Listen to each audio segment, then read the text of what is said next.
Sometimes mainline Protestants, like Methodists, wind up being perceived as not really having any doctrines or specific beliefs, but rather just trying to be nice and sincere.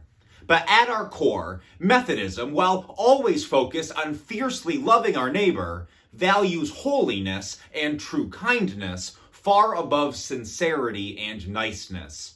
This is rooted in John Wesley's distrust of sincerity as a virtue in and of itself, and his account of how humanity's relationship with God is developed. I'm Reverend Ian Collier, and this is 2 Minute Methodism. In his sermon number 9, The Spirit of Bondage and of Adoption, Wesley teaches that the natural man is in a state of spiritual sleep, maybe believing in God, but not believing that God has anything to do with how one should live, because God is ultimately merciful and will just forgive everything. The natural man can be truly sincere. This is what we would say is the gospel of nice.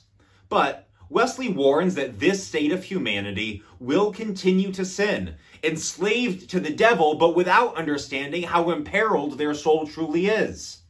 Now, the next step in a person's relationship with God is the blessing of a spirit of bondage. Now, this sounds bad, but it's really a revelation of the truth that the natural man was unable to see.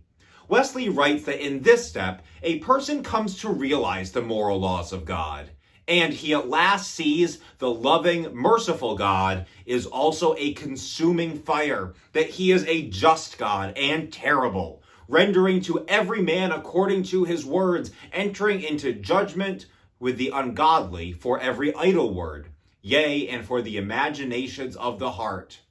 Yet, in this step, a person is still in bondage and still sins, because the knowledge of God and knowledge of God's requirements is still not enough to break the hold sin has over someone.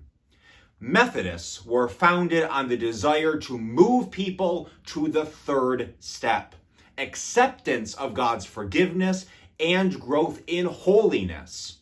For Wesley, truly understanding that God does hold us to the highest standard and that he has forgiven us and empowered us to change is what allows us to be delivered from doing any evil and to become zealous for proclaiming the gospel and doing good works continually.